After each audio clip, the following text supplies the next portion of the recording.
Record progress. Shabbat Shalom.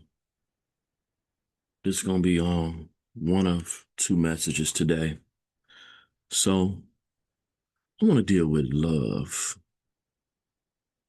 Basically want to know, am I adding or taking away?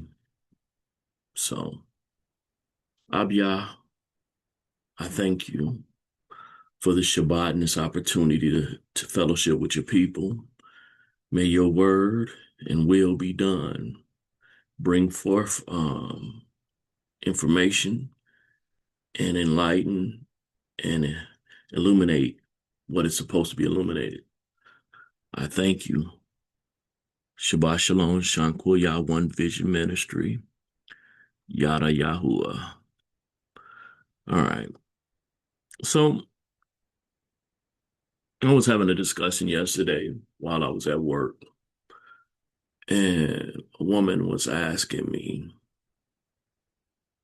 do I celebrate Valentine's Day with my wife?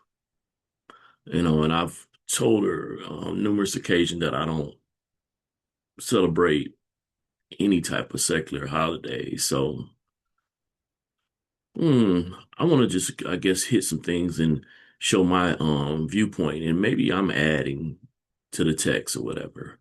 But let's go and let me discuss some things with you then. So I'm gonna go over here to Dabarine or Deuteronomy 12. Sharing my screen. So right here in Dabarine or Deuteronomy 12, I'm gonna start with what's called verse 29. It says, when Yahuwah your Elohim does cut off from before you the nations which you go to depossess. Right now we're in the land of captivity. But when they came into the land that they was to dispossess, and you dispossess them and dwell in their land, guard yourself that you are not ensnared to follow them. Now, this is speaking specifically to those that were out with Moses and Yahushua. But why would the descendants not have to guard this as well? Guard, shamar yourself, that you are not ensnared to follow them after they are destroyed from before you. Now, again, we're in the land of captivity, so these things are going on around us, that these holidays, days, pagan feast days, and that you do not inquire about their mighty ones, saying, how did these nations serve their mighty ones? And let me do so too. So, again, this is when we were in our own land that we had procured from another people. Right now, we are in a land of captivity, but we have possessions.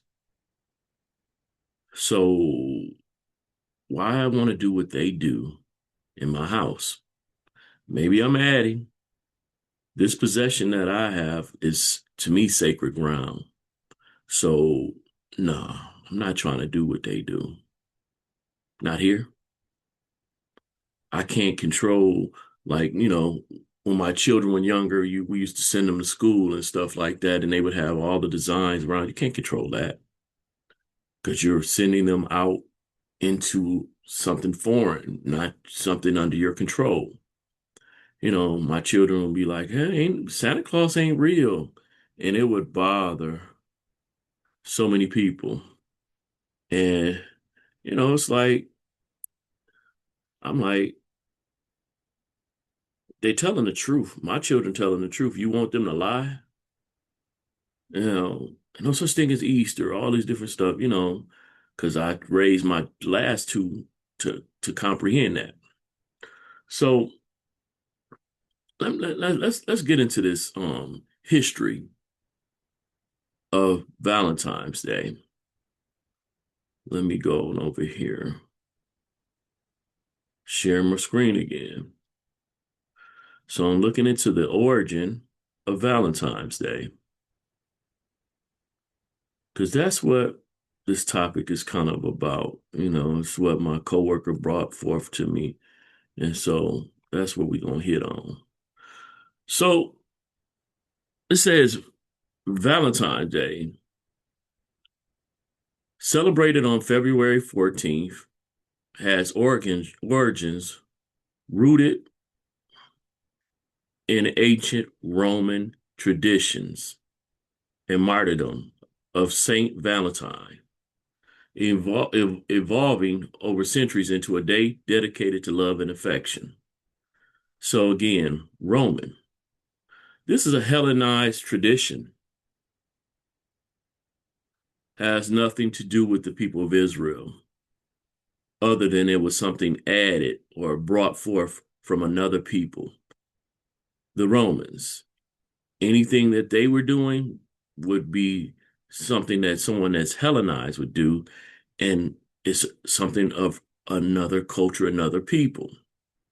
Historical background.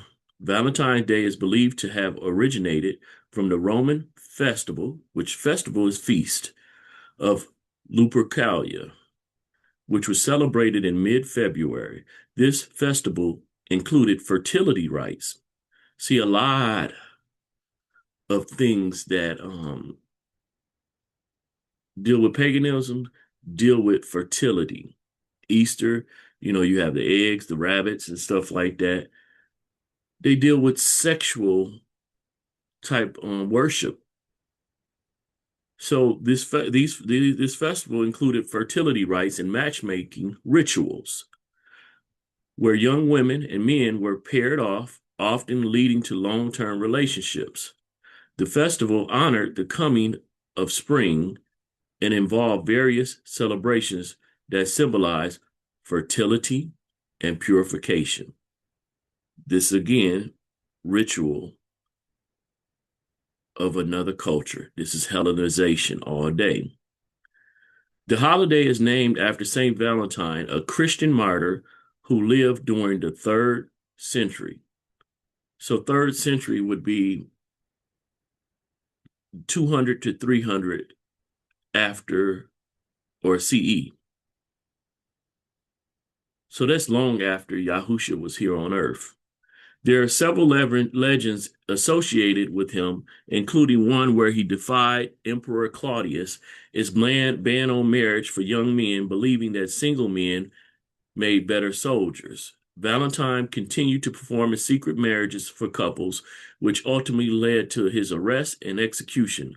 Another legend suggests that while in prison, he healed jailer's blind daughter and sent her a signed letter from your Valentine, which is thought to be the origin of the modern practice of sending Valentine's card. So again, a Hellenized or practice from another culture. So let's go over here. Devarim or Deuteronomy 10. And now, Israel, what is Yahuwah your Elohim asking of you but to fear your Elohim? See, all of this buying flowers and all that, and buying candy and buying gifts, modernly, that's what they say is love is.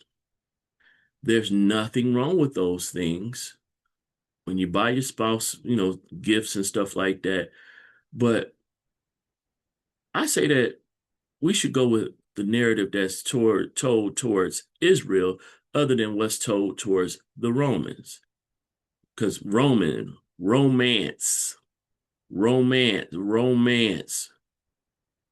is something that's Hellenized. That's the way that love is supposed to be looking at through a Roman's eyes and not an Israelite. But it is Israel should say, and now, Israel, what is Yahuwah your Elohim asking you?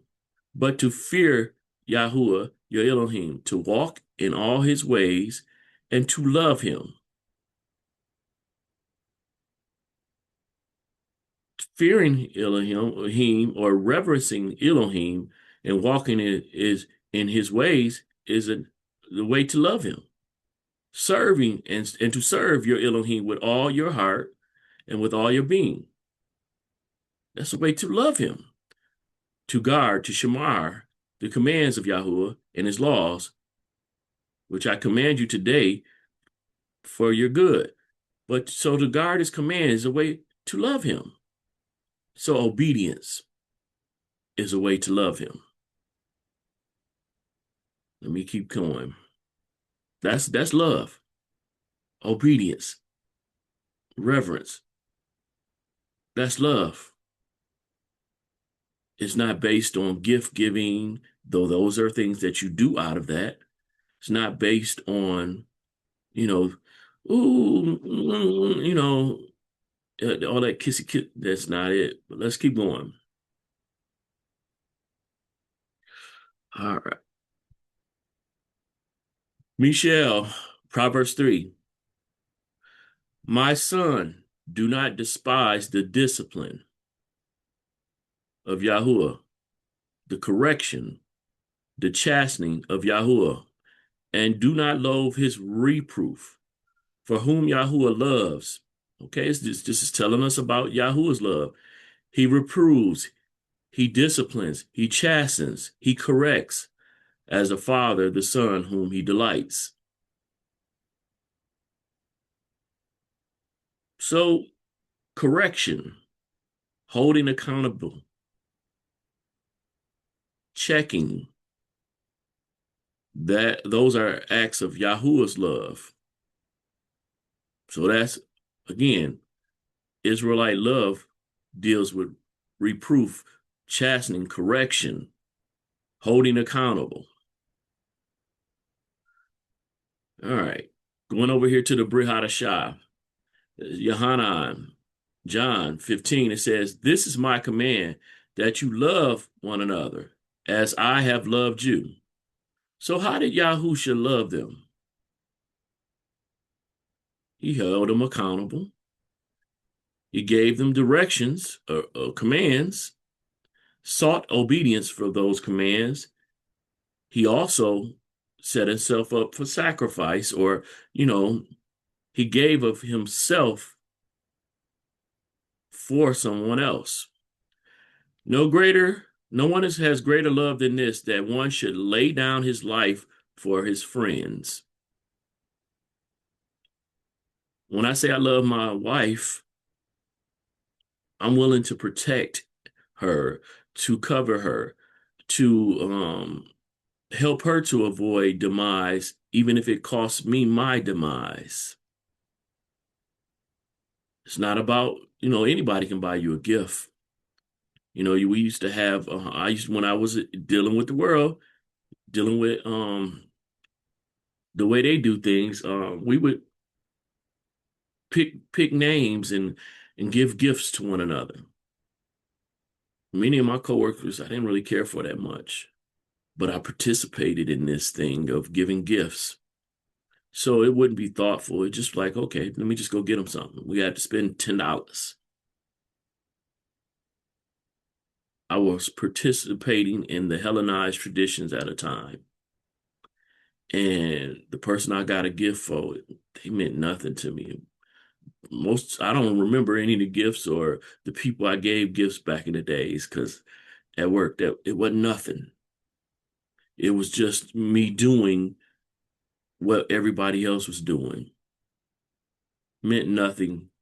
No significance was, out of it. It was just done because it was my turn to do it. Somebody would give something to me and I was giving something to somebody. We picked it randomly. Yeah, I've given stuff for people I really care for, gifts, that is something that you can do out of your love, but just giving a gift does not mean love. It doesn't. But of course, the Hellenized tradition that's the focus. I've heard of many people falling out where you could have the man pay all the bills, have everything up to date as far as payments and stuff like that. He works hard towards that and has no more left over. And so he's not able to celebrate or take the woman out for Valentine's Day. And she breaks up with him. You ain't do nothing for me for Valentine's Day, but he provided her a place to stay, you know, put some groceries in the refrigerator. He didn't take her out to eat that night specifically, but he had been feeding her through the month. It's like, really? You gonna leave him because his finances does not reveal the opportunity for him to take you out for a specific night when he's taking you out almost every week prior to that. But it's Valentine's Day. You didn't buy me no flowers. Come on, we got to do better than this. But of course, this American tradition, and it's romanticized. It's Hellenized, basically. They just changed it, you know, changed the word, but basically meaning the same thing. You know, we get wrapped up into what they're doing, what they've been doing, and it really has no significance, should not. But let's go look at this. Let me show the word romance, I should say, not Roman, but romance. Sharing my screen. Okay. C 1300 means century 1300. Century 1300 would be the 1200 year through 1299. So that's many, many centuries after Yahushua's death, burial, and resurrection. It says a story written or recited in verse, telling of an adventure of a knight, hero, etc., often one designed principally for entertainment. From Old French romance, it says verse narrative. So this is talking about the romance like a novel or whatever.